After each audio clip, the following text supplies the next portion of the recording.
दोस्तों हम लोग जब भी बाहर कुछ खाने जाते हैं तो आपने देखा होगा उनमें से ज्यादातर चीजें मैदे की बनी होती हैं। चाहे वो मोमोज हो, बर्गर हो, पिज्जा हो या फिर चाउमीन हो। मैदा आजकल मार्केट में मिलने वाली ज्यादातर खाने की चीजों में इस्तेमाल हो रहा है। यहाँ तक कि कुछ लोग तो पराठा बनाने में भी मैदे का इस्तेमाल करते हैं। हम में से ज्यादातर लोग ये जानते हैं कि मैदा गेहूं से बनता है, लेकिन ये कोई नहीं जानता कि इसे गेहूं से कैसे बनाया जाता है। चलिए जानते हैं फैक्ट्रीज में मैदा कैसे बनता है। दोस्तों गेहूं से मैदा बनाने की इस प्रोसेस को पूरा समझने के लिए आपको यह वीडियो पूरा देखना होगा। चलिए शुरू करते हैं। दोस्तों जैसे हम जानते हैं मैदा गेहूं से तैयार होता है, तो ये गेहूं के आटे से इतना अलग कैसे होता है, ये जानने के लिए हमें गेहूं के स्ट्रक्चर को समझना होगा। गेहूं के दाने के 3 हिस्से होते हैं, ब्रेन, एंडोस्पर्म, जर्म। गेहूं के ऊपर के हिस्से को ब्रेन कहते हैं, जिसमें फाइबर और मिनरल्स पाए जाते हैं। बीच वाले हिस्से को एंडोस्पर्म कहते हैं, जिसमें कार्बोहाइड्रेट और प्रोटीन होता है। और गेहूं के अंदर एक और पार्ट होता है जिसे जर्म कहते हैं, इसमें विटामिन और मिनरल्स होते हैं। जब हम मैदा बनाते हैं तो ब्रेन और जर्म वाला हिस्सा गेहूं से अलग कर लिया जाता है, तो केवल एंडोस्पर्म वाला हिस्सा बचता है, जिसको पीसने के बाद मैदा तैयार कर लिया जाता है। चलिए अब फैक्ट्रीज में इसे बनाने के प्रोसेस को देखते हैं। गेहूं को फैक्ट्री में लाने के बाद गेहूं की बोरियों को इंटेक पॉइंट पर खाली कर लेते हैं, जिसके बाद गेहूं जाली से होता हुआ अंडरग्राउंड भंडार में जमा कर लिया जाता है। उसके बाद गेहूं की लैब टेस्टिंग की जाती है, जिससे गेहूं में मौजूद मॉइस्चर, प्रोटीन, ग्लूटीन और मिनरल्स की जानकारी प्राप्त होती है। उसके बाद अंडरग्राउंड भंडार से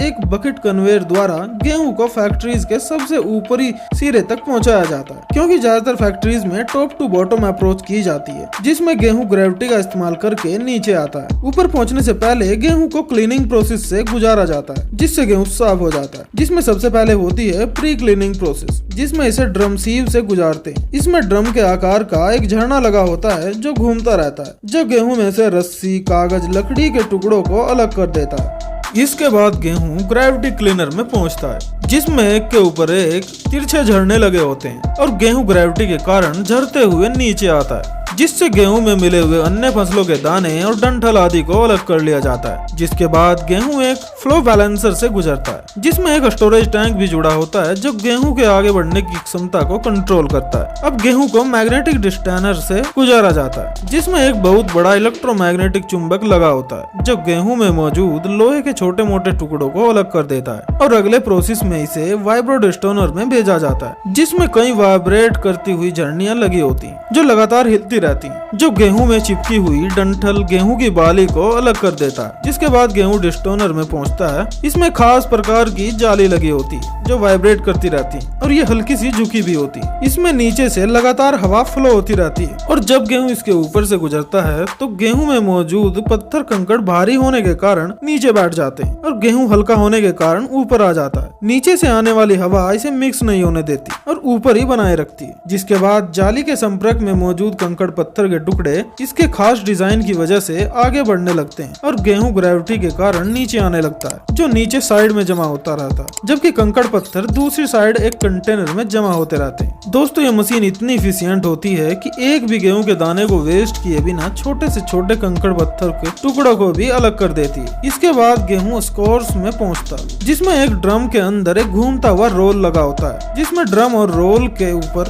दांत जैसा स्ट्रक्चर बने होते हैं। जब ड्रम और रोल के बीच के गैप में गेहूं के दाने पहुंचते हैं, तो फ्रिक्शन के कारण गेहूं पर जमी मिट्टी और भूसा अलग हो जाते हैं, जो जाली से नीचे गिर जाता है, और गेहूं के दाने अलग हो जाते हैं। जिसके बाद गेहूं को एस्पिरेशन चैनल से गुजारते हैं, जिसमें हवा की मदद से भूसे को अलग किया जाता है। जिसके बाद हमें साफ गेहूं मिल जाता है। अब गेहूं को फाइनल क्लीनिंग के लिए ग्रेन वॉशर में भेजते हैं, जहां गेहूं को पानी की मदद से साफ किया जाता है, जिससे गेहूं की बची हुई गंदगी भी निकल जाए। फिर यह मशीन धुले हुए गेहूं को पानी से अलग कर देती है। जिसके बाद धुले हुए गेहूं को ग्रेन ड्रायर में भेजते हैं, जिसमें इलेक्ट्रिक हीटर और पंखे लगे होते हैं, जो गर्म हवा छोड़ते हैं, जिससे कन्वेयर पर जा रहे गेहूं में से गर्म हवाएं फ्लो होती रहती हैं, जो गेहूं में से नमी को अलग करके जल्दी सुखा देती हैं, और हमें बिल्कुल सूखा हुआ गेहूं मिल जाता है। इस साफ सुथरे गेहूं को कन्वेयर की मदद से स्टोरेज सेलों में भेज दिया जाता है, ताकि यह वातावरण और कीड़े मकोड़ों से सुरक्षित रह सके। अगर हमें सादा आटा बनाना है तो गेहूं को सीधा फ्लोर मिल में भेजकर पीस लिया जाता है, लेकिन लेकिन मैदा बनाने के लिए सबसे पहले गेहूं को मॉइस्चर मेजरिंग डिवाइस से गुजारते हैं। इसमें लगे ऑप्टिकल सेंसर गेहूं में नमी का पता लगाते हैं। यहाँ से होता हुआ ये टर्बोलाइजर डैम्पनर में पहुँचता है, जहाँ इसमें जरूरत के अनुसार पानी मिलाया जाता है। इसके घूमते हुए रोटर पानी को गेहूं में अच्छे से मिक्स कर देते हैं, जिससे गेहूं की नमी को 7 से 8% बढ़ाया जाता है। जिसके बाद गेहूं के 10 से 12 घंटों के लिए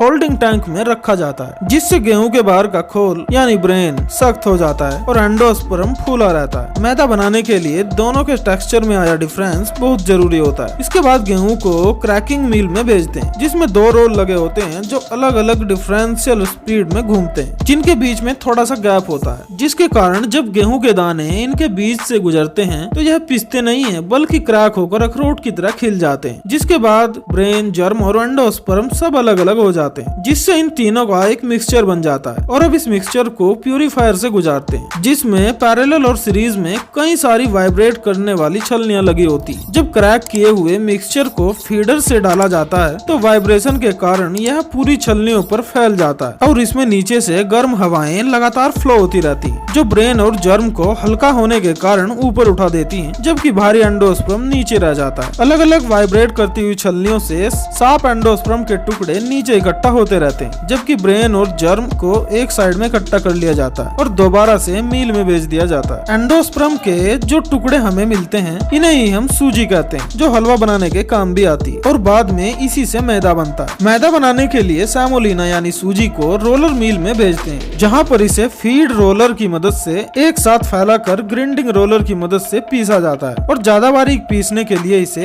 एक के बाद एक रोलर के बीच पीसा जाता है, जब तक इसके पार्टिकल का साइज 200 माइक्रोन से कम ना हो जाए। जिसके बाद इसे प्लान शिफ्टर में भेजते हैं, जिसमें एक के ऊपर एक बहुत सारी बारीक छलनियां लगी रहती हैं, जो लगातार वाइब्रेट करती रहती हैं। और जब इसमें सेमोलिना यानी सूजी को डाला जाता है तो बहुत बारीक पार्टिकल सभी छलनियों से होते हुए नीचे निकल जाते हैं। बाकी बचे हुए पार्टिकल्स को दोबारा से पीसने के लिए भेज दिया जाता है। प्लान शिफ्टर में छनने के बाद जो आटा निकलता है, जिसके पार्टिकल का साइज 10 से 100 माइक्रोन हो, उसे ही हम मैदा कहते हैं। लेकिन अभी भी यह मैदा ज्यादा सफेद नहीं हुआ है, क्योंकि मैदा जब कुछ समय के लिए हवा के संपर्क में रहता है तो ऑक्सीडाइज होकर अपने आप सफेद हो जाता है। लेकिन कई बार कंपनीज इस प्रोसेस को जल्दी करने के लिए इसमें पेरोक्साइड या पोटेशियम ब्रोमेड की मदद से ब्लीच कर दिया जाता है, जिससे मैदा जल्दी सफेद हो जाता है। दोस्तों, उम्मीद करते हैं वीडियो आपको अच्छा लगा होगा। अगर आपको ये वीडियो अच्छा लगा है तो वीडियो को लाइक करें और आपने अभी तक हमारे चैनल को सब्सक्राइब नहीं किया है तो चैनल को सब्सक्राइब कर लें, क्योंकि हम आपके लिए ऐसी ही मजेदार वीडियोस लाते रहते हैं।